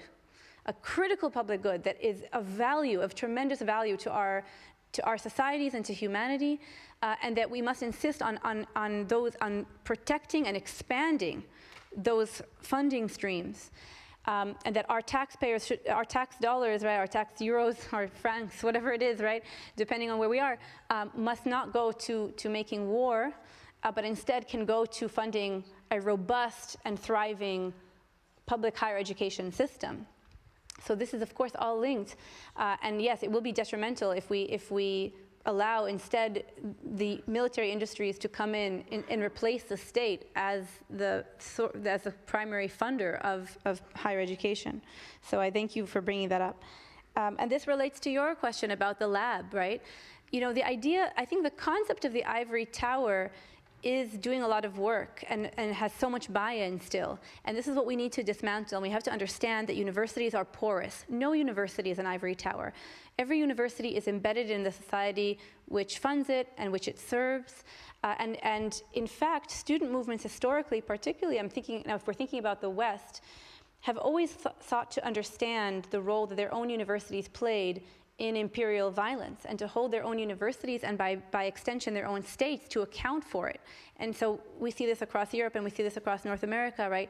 Because of the brutality of imperial and colonial violence of our states, students in these institutions of the imperial core have always understood that their universities are directly tied to these systems of violence. This is not new. What the encampments are doing is building, and this movement for Palestine now across our universities is building on this very rich tradition of students over many generations who understood how crucial, they understood the universities as sites of power and how crucial they are. And they could go either way, right? They could be pillars of imperial violence, or they can be infrastructure for collective liberation. And it's our job to fight for the latter vision, as students have always done. So absolutely. Yeah. Maybe the question about the downside of boycotts? Certainly. You know, I think what has been definitively tried is this, right? Israel has been integrated for decades now into the European educational system, and Israelis have been awarded every opportunity to come study here, to come for fellowships and to do exchanges.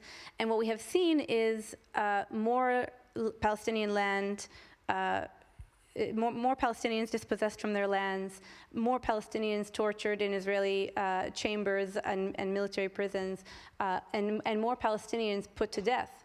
And so this is what we have, this is the current system right now. What we are trying is something new.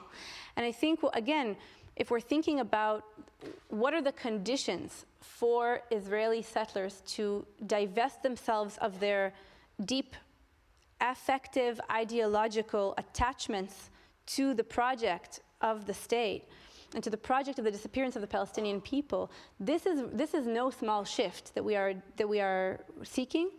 And again, historically, unfortunately, there is no precedent for settlers on their own accord beginning this process of transformation without some external force. And this is, again, what the academic boycott is doing, is generating such a force.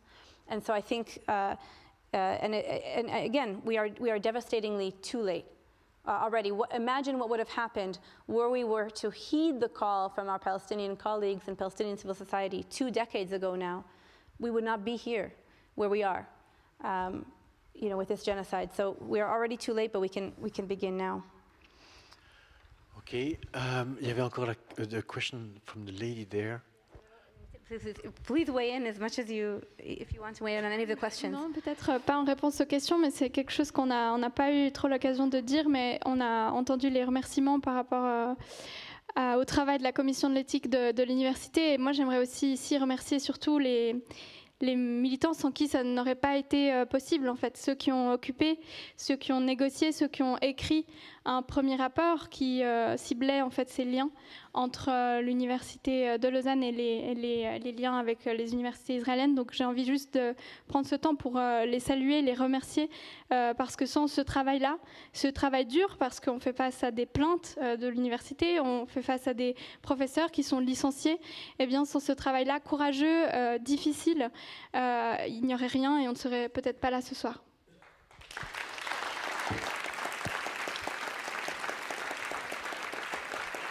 Ok.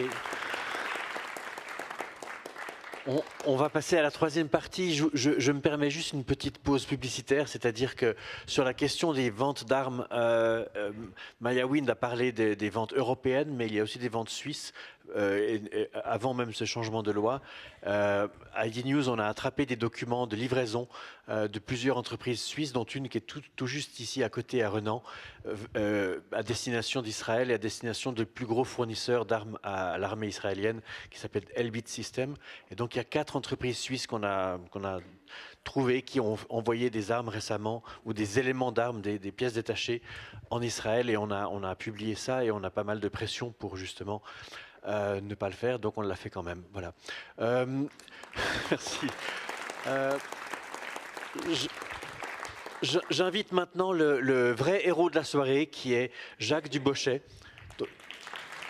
Sans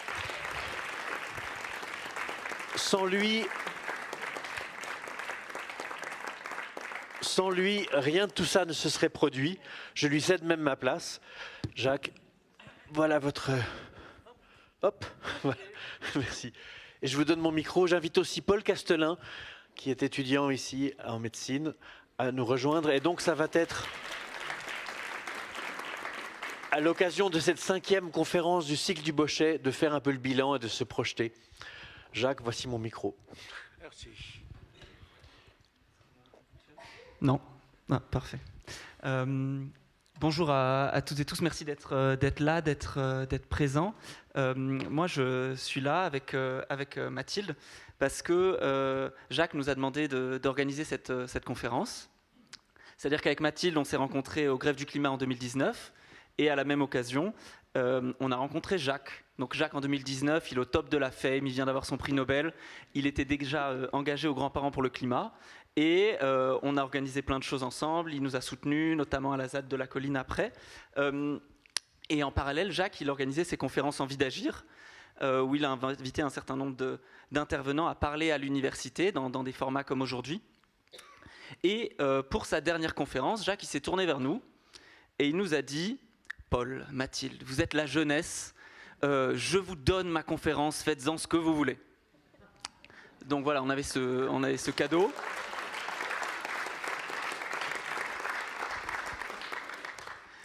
On avait ce cadeau et la question était qu'est-ce qu'on va faire avec ce cadeau. Et puis il n'était pas pour nous, il est pour tout le monde. Et en fait, il voulait qu'on parle des enjeux qui touchent la jeunesse aujourd'hui. Donc on s'est creusé la tête avec Mathilde. Il y a eu beaucoup d'allers-retours. Et quand le nom de Maya Wind a émergé, très rapidement, on s'est dit « Ah, mais c'est parfait, ça parle d'un sujet qui touche la Palestine, dont on voulait parler, qui est aussi cher à Jacques. » Et cette question des universités et de l'engagement des chercheurs.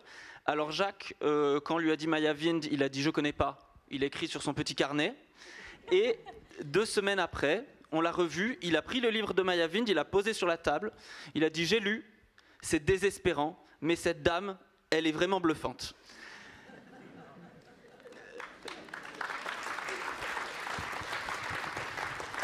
Donc peut-être Jacques, cette dame bluffante, tu l'as écoutée pendant 1h30.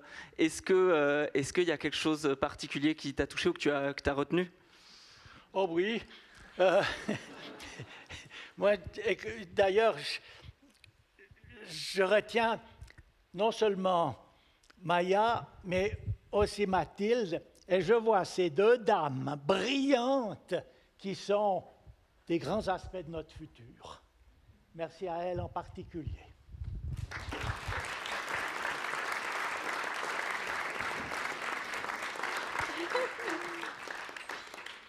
Ouais. Tu as décidé d'appeler tes conférences Envie d'agir, et dans le film Citoyen Nobel, alors que je vous recommande d'aller voir, c'est vraiment un super film, c'est un film sur Jacques, et c'est top. Tu dis « Le scientifique doit sortir de sa tour d'ivoire, être un être politique, un être responsable dans la société. » Comment tu vois cela à l'échelle de l'université? Ça veut dire quoi pour l'université? Donc il y a ce débat de toujours. Est-ce que à l'université on forme des scientifiques ou on forme des êtres humains responsables et complets. Et ben voilà, depuis, moi j'ai choisi mon camp en 68, à l'époque des révolutions étudiantes. Et puis depuis, ben, on ne pouvait pas changer, on restait là. Voilà. Oui. Et peut-être sur avoir nommé tes conférences Envie d'agir. Oui. C'est un peu personnel, ça. C'est parce que je vieillis, je perds mes capacités, non seulement à la marche, mais à la tête.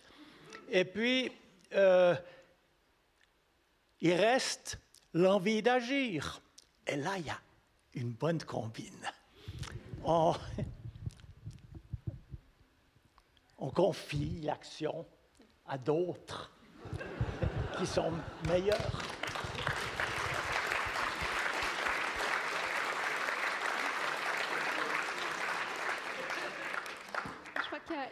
Il y a beaucoup d'émotions ce soir parce que ça fait longtemps qu'on met en place ce projet ensemble avec Jacques, mais aussi parce que ça fait longtemps que Paul et moi, dans nos engagements qui ont évolué aussi à partir de la période du climat et jusqu'à aujourd'hui, on a gardé avec toi un lien si fort et aussi on a été éblouis de la manière de ton ouverture en fait à cette évolution, à la jeunesse comme tu l'appelles, mais en fait toi tu restes infiniment jeune dans ton esprit, ça veut dire que tu restes ouvert, que tu restes courageux face aux défis qui se posent et tu n'as pas de langue de bois, je dirais. Donc c'est juste pour exprimer l'émotion qui est présente, mais moi j'avais une question un peu à vous deux aussi.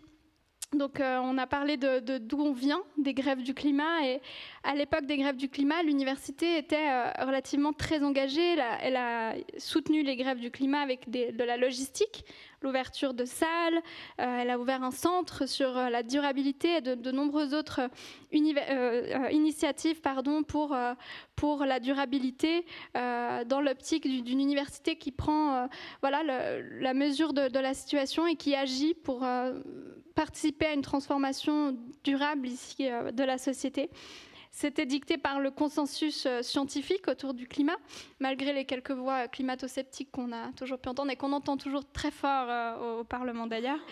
Et là, on est sur un autre enjeu avec la question palestinienne, où on a un autre consensus qui est scientifique, qui est établi sur la colonisation, sur l'apartheid, sur le crime contre l'humanité et le génocide qui s'y passe, et sur les violations nombreuses du droit international. Et cependant, nous, ce qu'on a ressenti, ce que les militants ont ressenti, c'est que l'enjeu n'est pas du tout traité pareil, qu'il y a beaucoup plus de crainte, de peur de blesser certains, il y a beaucoup moins c'est beaucoup moins assumé en fait de prendre position pour cette question.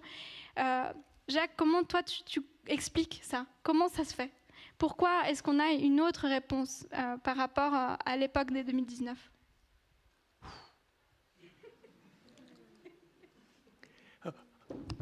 Répète. Ouais, c'était un peu long.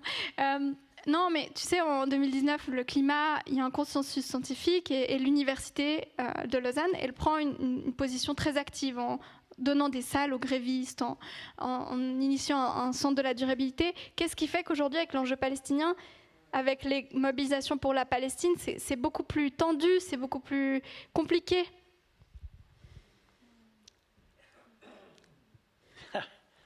Bonne question, je ne sais pas. Et toucher aux prérogatives d'Israël est forcément un sujet particulièrement délicat et particulièrement, et sans doute,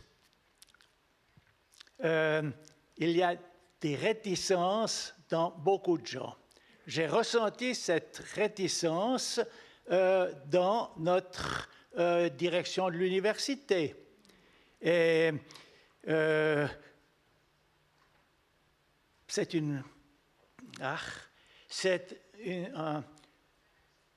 au fond, il y a la peur d'aborder des problèmes très difficiles.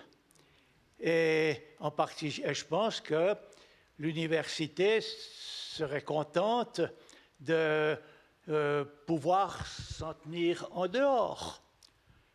Bon, on ne va pas leur jeter la pierre. Si, on peut, mais pas trop, parce que la situation est compliquée.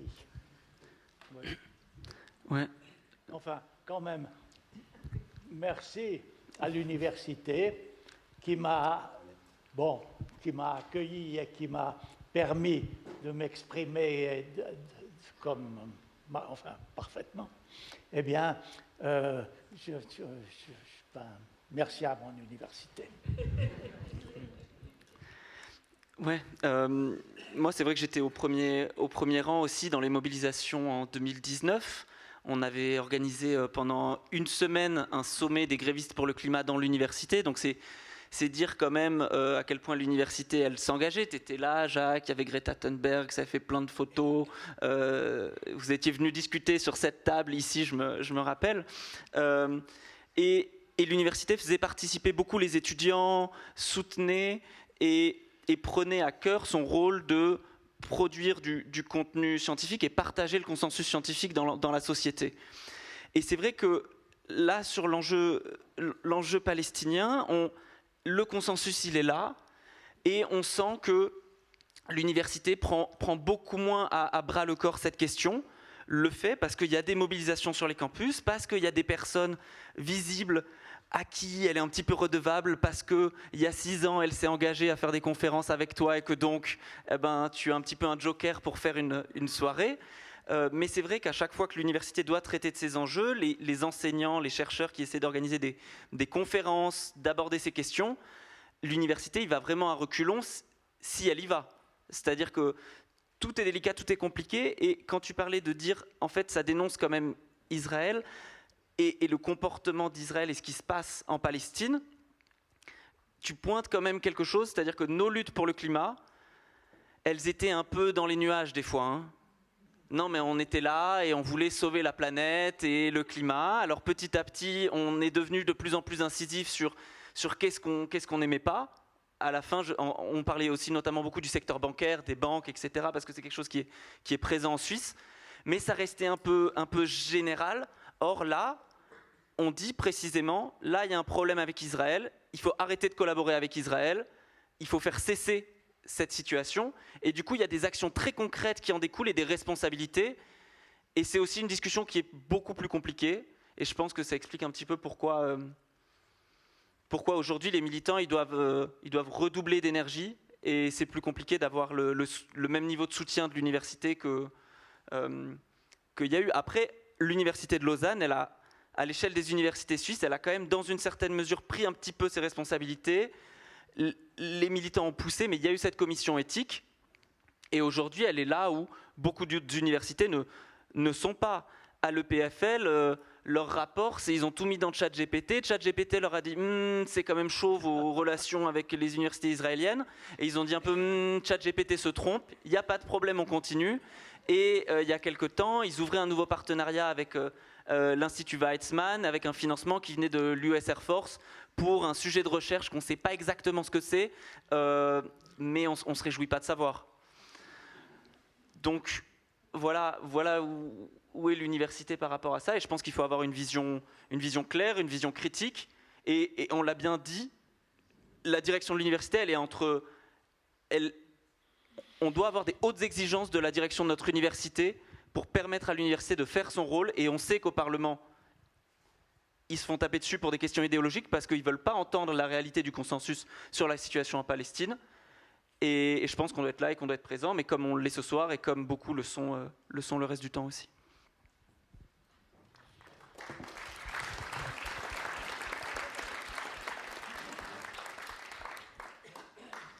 Ouais, et peut-être, du coup, j'embraye directement pour, à la fin, nous, on en a beaucoup parlé des militants qui sont sur le campus. Et ce soir, il y a eu des questions à ce propos.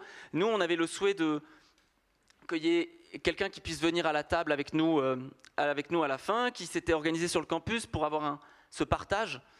Ça n'a pas été possible parce que Cette conférence, elle est un peu à Jacques, mais elle est aussi un peu à l'université. Il faut se mettre d'accord, c'est compliqué, c'est source de tension. Donc finalement, il n'y a personne des mouvements autour de la table. Je pense que quand même c'est bien représenté parce qu'on a dit un certain nombre de mots. Mais du coup, j'ai reçu, quand j'ai annoncé que cette personne ne pouvait pas venir, j'ai reçu un petit texte que je vais vous lire. La direction de l'Université de Lausanne a fait en sorte que nos voix en soutien à la libération de la Palestine ne soient pas présentes. Mais nous sommes toujours là et nous ne nous tairons pas. La direction peut se targuer d'agir pour les droits humains en ayant mis en place une commission éthique, mais aurait-elle seulement levé le petit doigt sans la mobilisation exemplaire de nos collectifs et de toutes les personnes qui se sont jointes au mouvement? Nous avons répondu à l'appel des académiques palestiniens et nous avons dû batailler sans cesse pour être entendus, pour que notre mobilisation légitime soit prise au sérieux. Il a fallu se battre pour la commission d'éthique, qu'elle agisse en transparence et que son rapport soit rendu public. Mais ce que la direction de l'UDI ne le dira jamais, c'est que nous, notre mouvement, avons gagné. Nous avons obtenu le boycott académique. La manière dont il le nomme nous importe peu. Nous avons gagné, oui, mais cela n'est qu'une étape d'un combat aux multiples facettes. Voyez le degré de conflictualité ici, alors que l'UNIL n'avait finalement assez peu de liens avec les institutions israéliennes. Pensez maintenant à l'EPFL ou à l'EPFZ, dont les partenariats avec l'entité sioniste se chiffrent en millions. Nous sommes de tout cœur avec nos camarades qui ont subi des violences policières et administratives pour s'être opposés à la complicité de leurs institutions. Et enfin, sortons de l'université. Une enquête récente journalistique, d'ID News, a montré que les entreprises suisses continuent de collaborer étroitement avec Israël dans des domaines directement liés à la colonisation et au génocide. Notre mouvement doit dénoncer l'impérialisme et la complicité coloniale du gouvernement et des entreprises suisses. Nous sommes engagés sur nos lieux d'études et de travail. À partir de cette expérience concrète, nous avons mis le doigt sur les mécanismes impérieux à l'œuvre. Nous ne nous arrêterons que lorsque toute complicité aura cessé. Que vive la Palestine libre, de la mer au Jourdain.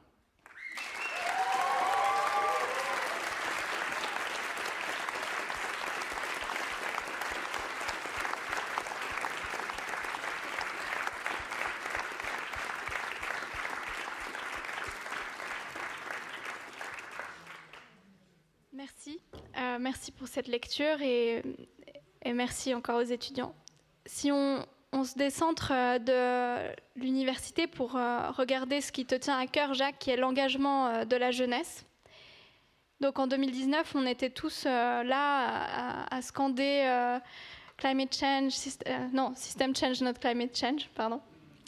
Et on avait beaucoup d'espoir dans ce moment-là d'arriver à des transformations. Il faut dire que le nombre de personnes dans la rue, l'écoute justement de certaines institutions comme l'université étaient des signaux encourageants. On avait un soulèvement populaire encourageant. On ne peut pas dire que le contexte ait évolué de manière très favorable. Aujourd'hui, chaque jour est l'occasion de découvrir une nouvelle atrocité dans le contexte international, dans le contexte du fascisme en cours d'installation aux États-Unis, en fait. Et nous, on sait que cette jeunesse, aujourd'hui, elle s'engage surtout pour combattre l'extrême droite au niveau national et international, pour s'organiser dans des solidarités aussi internationalistes. On le voit, le climat est malheureusement plus au cœur de l'engagement, mais il en fait quand même partie. Mais il ne peut plus être pris comme un sujet isolé. Toi, dans cette marche un peu folle du monde, comment tu vois les choses, Jacques? Et j'aimerais te donner cette occasion de donner un peu ton mot de la fin, de conclure ce cycle des conférences Envie d'agir. Comment est-ce qu'on peut encore agir dans ce contexte effrayant? Merci de nous donner ton dernier mot.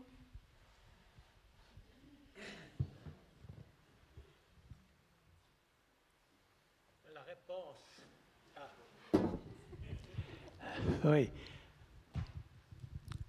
Il y a une réponse immédiate et obligatoire. Il faut continuer. On ne peut pas faire autrement.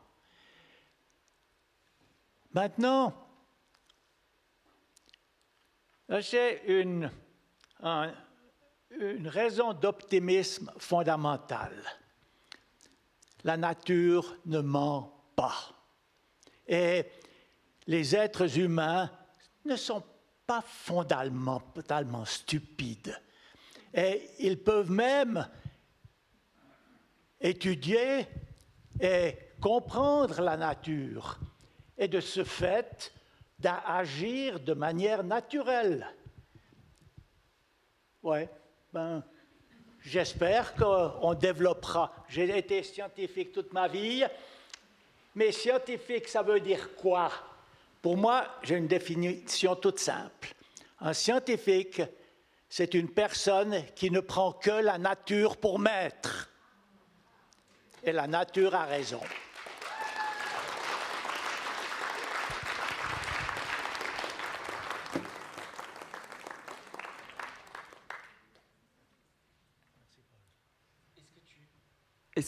Est-ce que tu voulais peut-être adresser un mot à la jeunesse qui est venue en nombre aujourd'hui dans la salle pour ta dernière conférence? Le mot d'abord était pas mal. Il était très bien. Très bien. Très bien. Tu veux le micro? Oui.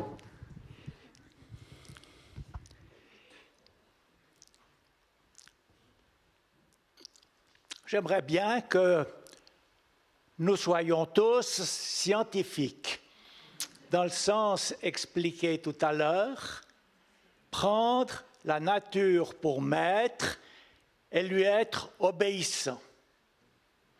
Voilà, ça se vieux.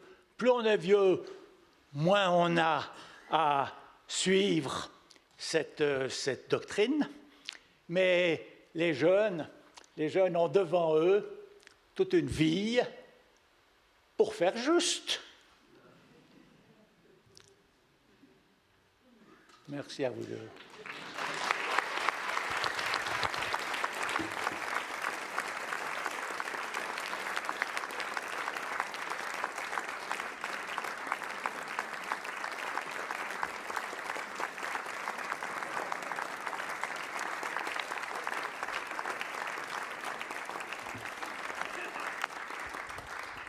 Voilà, merci à toutes et à tous. Désolé d'avoir pas pu prendre toutes les questions tout à l'heure, le temps était un peu compté, mais je crois que ça valait la peine de laisser un peu de temps pour cette troisième session. Merci à vous, merci Maya. Thank you so much. And,